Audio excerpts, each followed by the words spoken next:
The year is 2019. The Saints are facing a 3rd and 10 against the Rams. A first down here would all but end the game, as the Saints could kneel it out and kick the go-ahead field goal to win. If they don't get it, they'd have to still kick the field goal, but they'd give the Rams the ball back to potentially tie it up. But little did we know that we were about to see the most controversial ending to a playoff game in the history of football.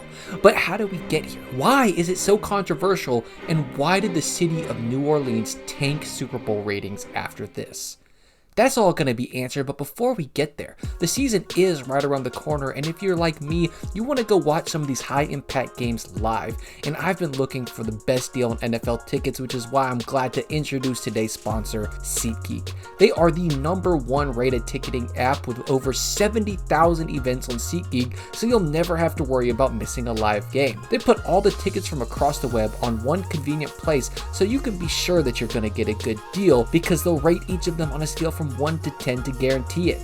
Speaking of guarantees, each ticket you buy has the buyer's guarantee, which is why SeatGeek is goated, because they're the only site that lets you return tickets ahead of time with swaps. And you know I had to come through for you guys, so you can use my code PUNCH for 20% off tickets at SeatGeek. That's $20 off your first purchase with promo code PUNCH, so make sure you click the link in the description and download the app so you don't miss a single game this season. But now let's introduce you to these Saints. The Saints team had been consistently good over the years, like really good, but they hadn't gotten over the hump, closing in on a decade, meaning that their beloved 12-time Pro Bowler, 2-time Offensive Player of the Year, 1-time Comeback Player of the Year, and Walter Payton Man of the Year, as well as many record-holding quarterback Drew Brees, was heading into his 12th season with the team and only had but one single lonely Super Bowl title to his name. Now, many of the people of New Orleans attributed all that recent success to this man and the legacy he was leading,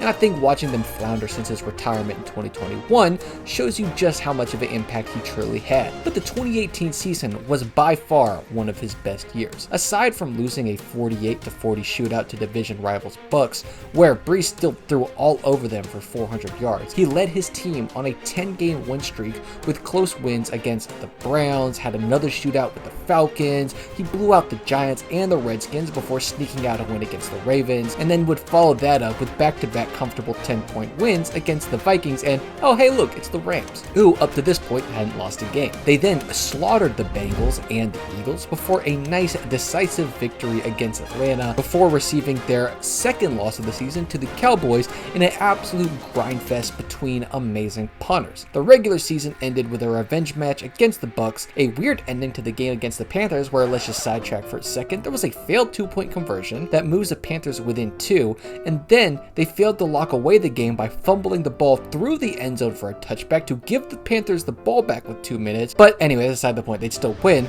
They then beat the Steelers, rest all of their stars, and then play the Panthers again, where they would get their 3rd loss in the final week, but walk into the postseason as a #1 seed. And Brees had just played brilliantly in all of these games, but it wasn't just him that had New Orleans hyped up. They had Michael Thomas, who was having an absolutely insane season with 125 receptions to average 88 yards a game, as well as Alvin Kamara playing at a Pro Bowl level with over 880 yards on the ground and another 710 in the air, all resulting in them having one of the most dynamic offenses in the game who could strike at any angle. They also had a solid defense to boot, although not up to the standard of their offense per usual, but with all this going for them and finishing up the season with a 13-3 record, they were ready to march into the postseason, where they would have to take on their opponent, the Eagles. And an opening interception led to an early Eagles lead, followed by a punt by the Saints, beautifully placed out of bounds, but then the Eagles led a 75-yard touchdown drive. This would be the last of the night for them though, as the Saints would tighten up to get an interception that results in a touchdown before being able to get 2 more field goals and a touchdown to get a commanding 6-point lead at the start of the 4th, and then would hold that until the end of the game in a beautiful show of grit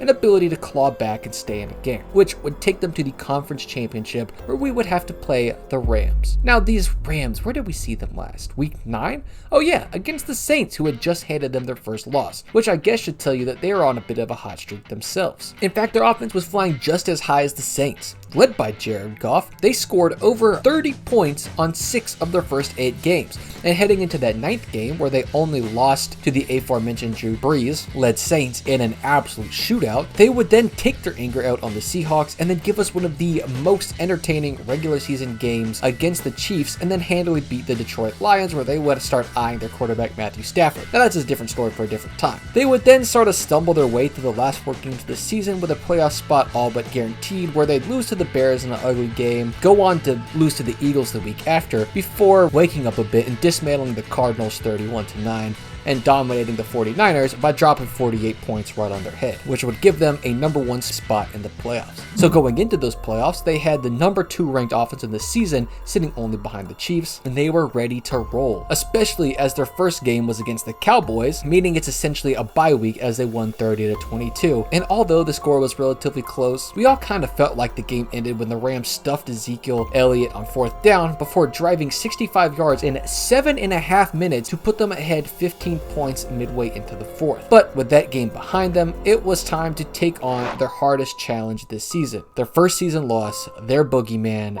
the New Orleans Saints. And you could tell the game started out on a completely different note than the regular season game. Both high-flying offenses had their feet firmly planted on the ground, as the Saints relied heavily on short passes and their ground game to march down the field to put the 3 points on the board before they would stifle the Rams and get a pick to set up another field goal. The Rams would get nothing going again and punt it back to the Saints, where they would just methodically slice and dice them up again with 8 plays covering 68 yards and getting a touchdown to give the Saints a very early 13-0 lead, as it seemed they might run away with it. But the Rams get back on board with a field goal, making the score 13-3, which is a bit ironic. But both teams exchange punts before, with seconds left in the half, Goff finds Cook deep for 36 yards, and then they score a touchdown to put them within 3 going into the second half. From here, things wouldn't get much more exciting, but the Rams would punt on their first drive before the Saints and Rams exchanged long, time-consuming touchdown drives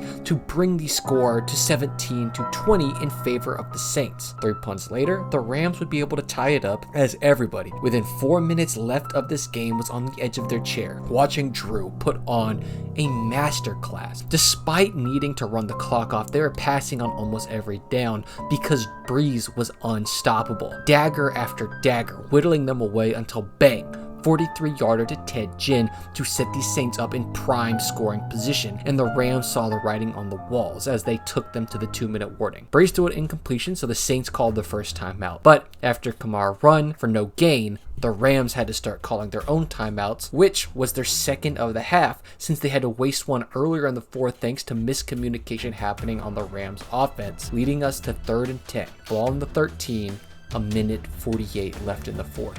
If they pick up this 3rd down here, they kneel it out before Lutz walks out and hits the easy go-ahead field goal. But Lewis rolls out of the backfield. Robbie Coleman starts to close down, and I'm thinking it's going to be a quick swing pass, but no. Drew puts it over his head, leading Lewis to run towards the sticks. And now Robbie Coleman is out of position to where Lewis will run right past him and pick up the 1st down and maybe more. Except that's not what's about to happen. Seeing the writing on the wall, Coleman demolishes Lewis well before he ever has a chance to get his head around to the ball. He clearly was not contesting it. There was almost no way to even debate that what had just happened was anything but an egregious pass interference. And anyone who has ever watched a game of football sitting on their couch could have called it.